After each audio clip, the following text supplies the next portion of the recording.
Ambassador, as USTR's chief of staff in the first Trump administration, you oversaw the negotiation of the U.S.-Mexico-Canada agreement, the USMCA, and the renegotiation of the Korea-U.S. Free Trade Agreement, the KORUS.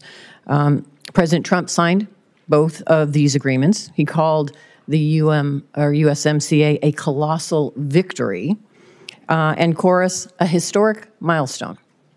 And yet, with President Trump's new blanket tariffs, he is ripping up these agreements with our allies that we negotiated with. Why would any country want to do business with us, much less negotiate a trade deal, if we don't even honor our ongoing agreements? So, Senator, we are the consumer of last resort. These countries have to sell here. They have, many of them, especially in Asia, have built their entire economies around exporting to us. They're very dependent on it, and that's part of why we have this huge trade deficit.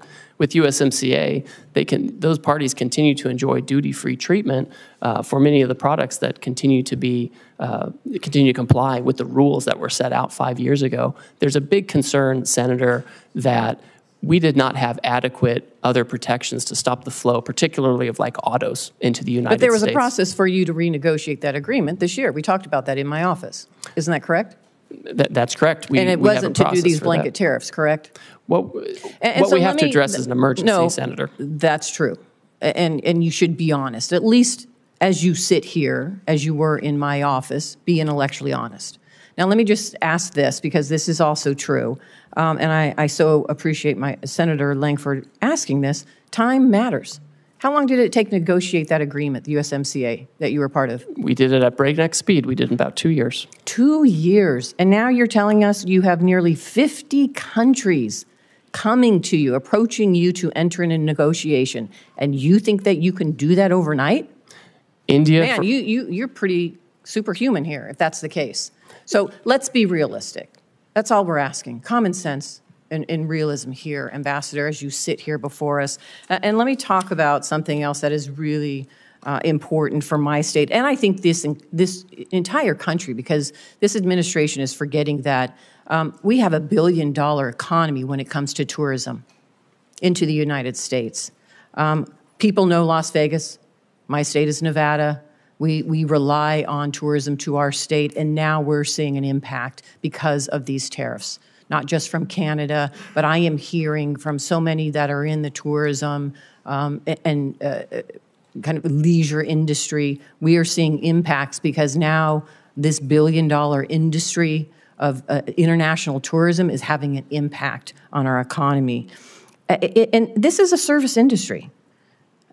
Let me just say this. I'm kind of offended by your testimony today that says we must accept self-inflicted economic pain, and I quote you by saying, to become an economy based on producing real goods and services. What does that mean? What does that mean to my service industry and every service industry across this country that relies on tourism and travel? That is the backbone, really, of part of our $1 billion economy. What do I tell them? That they just have to suck it up? That they're not really part of this real services? That you have another idea for the jobs that they should engage in? What do I tell them? Oh, Senator, of course those are real services. The whole, so what are you doing the whole about sentence, the impact the whole. What are you doing about the impact of international tourism and now these blanket tariffs having a negative impact? What are you doing to address that? The whole sentence, Senator, said that we need to get away from government spending as funding our economy and financialization, and we need to move to real goods and services, including the tourism you're talking about. So it's what are you doing to important. impact the negative impact of tourism right now?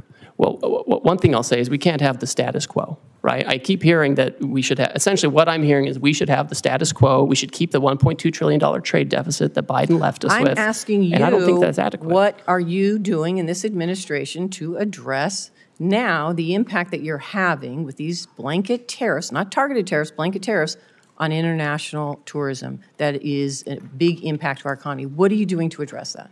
Well, Senator, as we're talking to all of these countries, we are talking about services. We are talking about making sure that we can export services to other countries. A lot of those that we export are, we have well, digital let me say services, I only have so much all kinds time, of and trade. apparently you're not. So here's what I would like, because you haven't thought about this, and the administration hasn't really thought about it, because I haven't heard anybody talking about tourism.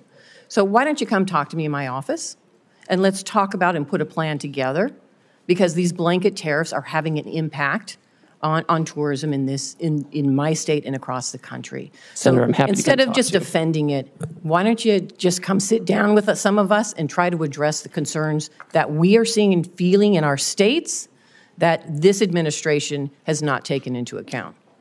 I'm happy to come speak with you. Thank you, Senator.